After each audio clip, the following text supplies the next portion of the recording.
Beyond the Wire is a World War I game published by Offworld Industries, and throughout the entire lifespan of this game, it has seen significantly low player numbers, and every time it seems to gain some form of traction, it dies off shortly after. And the question I want to explore is why. Don't get me wrong, I really like this game. I've talked positively of it in the past. Are the Germans the good guys or the bad guys in this war? I'm a little bit conflicted. I'm honestly amazed people subscribe. But I also want to mention, I'm going to draw comparisons to other games here and there, and you might be familiar with some of them, but they are purely for example purposes. But we should try and understand what exactly is this game. It is a first-person tactical shooter, and people refer to this game as Squad, but in World War I. Especially when we look at the animations, movement, and some of the game mechanics, there are many similarities. Now, this isn't necessarily a bad thing, but I would say the gameplay is faster and easier for someone of lower intelligence, such as myself, to hop into and understand, but it isn't as arcade-like as a game such as Isonzo. But you also have a nice variety of factions to choose from, and they have their proper uniforms and weapons. But one thing I like about this game is the general atmosphere. The explosions are loud and beefy, and I like the overall gun handling, especially the animations, and when you get a full server going, there is nothing but mayhem. But for the last 2 years, the game has been in early access, and at the start, people were complaining about a lack of content, and this leads into my first point, and that is the importance of early access, especially when it's based on a niche war in an already niche genre of shooters. And I know it's early access and to expect problems, but in 2020, when there is a nice variety of games to play, if there isn't an incentive to play Beyond the Wire, people would move on to other games, and the people that would stick around, I'd say, are more die-hard World War I fans and really do want to see the game develop. But for the general gamer, I'd say they are less inclined to stick around. And I've said this time and time again, if we look at Reforger, it had a shit launch, and look at it now, barely anyone plays it. We saw what happened to Battalion 1944, and it does pain me to use the next thing as an example, but this is purely an example and it's not supposed to hate on anyone. But the reality mod, yes, it released with version 0.1, but I'd say there was a lack of content to an extent, especially in regards to vehicles, and that is one of the criticisms I see people say as to why they don't play that mod anymore. But like I said, I don't want to hate on the mod creators for using that as an example, but this is also why I believe the Battlebit approach to early access is really good, because the bar of entry is free. There's no risk associated to playing the game, and each playtest happens at a specific date and is controlled in the moment with live updates from the devs saying what issues are arising. Yes, they had to cancel playtests in the past and people literally freaked out, but you can't really complain too much because it's a free playtest. And this conveniently leads on to my next point, and that is the price. Charging 50 AUD is a bit extreme for an early access game, especially with the content that it had at release. I bought it for that much and I realized I could get a key for much cheaper, and I immediately refunded it, and then I went and bought KFC. The high price would have made people think twice before dropping that kind of money, especially with a low player count throughout its development cycle. And as a result, people stopped playing it, and the game eventually would develop a reputation of being a dead game, and having a negative reputation is something that's actually really hard to get rid of. And I also believe that this would contribute to people not wanting to invest the money into getting the game. And I know that by making this video, it's kind of counterintuitive that I'm just compounding on that idea, but I mean, I'm not a doctor. I was basically told that I'm too stupid to be one.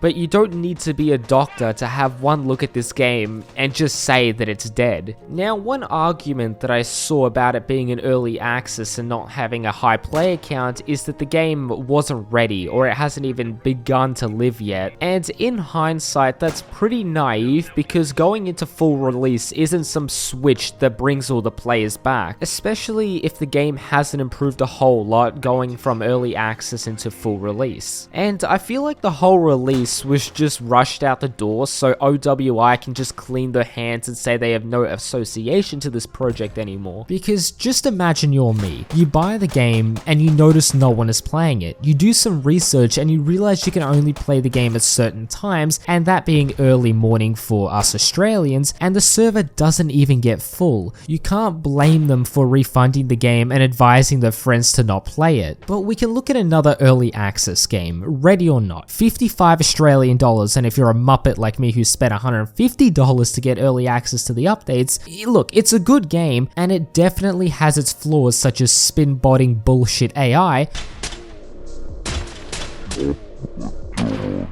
but the gameplay is fun, especially with friends, or you can play with bots or with random people, and this leads on to my next point, and that is the lack of bot support. And that is the reason why Verdun, Tannenberg, and even RO1 and RO2 are still alive, other than those two games being fantastic. But it's the fact that even if no one is on a server, you can still hop on and stimulate the dopamine in your brain to keep you playing until more people join. Sure, the bots can do stupid things, but it's something to do. The problem with Beyond the Wire is that sometimes you'll just be sitting in an empty server. The thing is, you can look up, down, and run around, but it just feels dead and depressing. And if you're someone who has off time from work or just doesn't want to interact with their family, why would you use your limited time here seeding a server when you can just play something else? If World War I is that important to you, the aforementioned games can satisfy that with the bots, as well as you can get a couple of your buddies to get that World War I experience. And apparently in a roadmap, they did plan on implementing them at one point, but yet again, I don't have any programming knowledge. I don't know how hard it would be to implement something like this, nor do I know how it could affect performance. And this leads me on to my next point, and that is the poor optimization of the game. When it released into 1.0, people were complaining about performance issues as well as server issues, and when I played it a year ago, the game felt much better. It wasn't something that really stood out to me, but playing it nowadays, it feels a lot more unstable, and I experience frequent frame drops, especially when there's a lot of explosions going on. I can play the game on and off at 60 FPS, sometimes dipping below 50, and for other people whose computers, aren't necessarily potatoes but aren't highly spec'd, people were complaining that they had to drastically tone down the graphics quality to the point where it looks pretty funny. But speaking of the graphics, the game can look a little weird at times. It's excessively muddy, but not in a good way. But from what I've seen, they've released some hotfixes and these problems have to some extent been toned down. But the next point is the fact that it's releasing as its own standalone game, and it resembles Squad a fair bit. It made me wonder why they didn't just make a mod for Squad that's set in World War I and it can be played alongside the base game, because that's how Project Reality does it. You can interchange time periods without needing to launch something separate, and when I found out that the Vietnam mod for Squad wasn't going to be its own standalone game, I didn't like that initially, but after a while I realized why they did that, because I believe that if they went the same route as Postscriptum and Beyond the Wire, it would see similar player counts, because it would divide up the player base even more, but this is sort of a stupid point and it's my hypothesis. But another point is the introduction of things that the general community were opposed to. The first being at one point there was a lot more automatic weapons, which I'm pretty sure were eventually toned down, but people complained this affected game balance, and one decision that sort of baffles me is the introduction of unlocking classes based on XP within a match, and people say this turned the game into a hero shooter because you can only use tanks, flamethrowers, and even anti-tank weaponry if you get a certain amount of points. This for starters ruins teamwork, since you can't have dedicated vehicle squads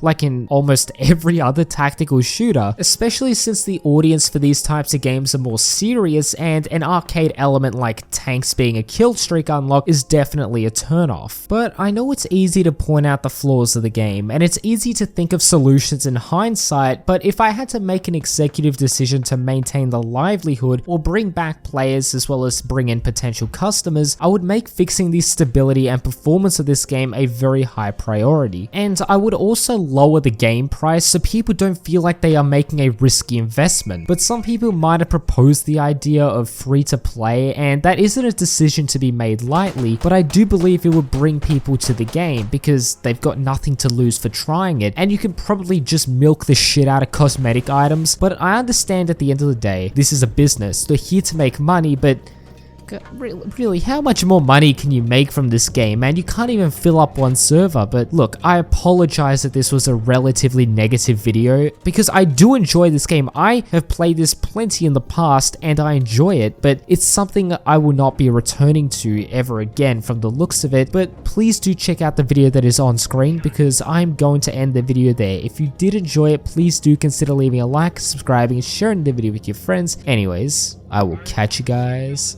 in the next video. Peace.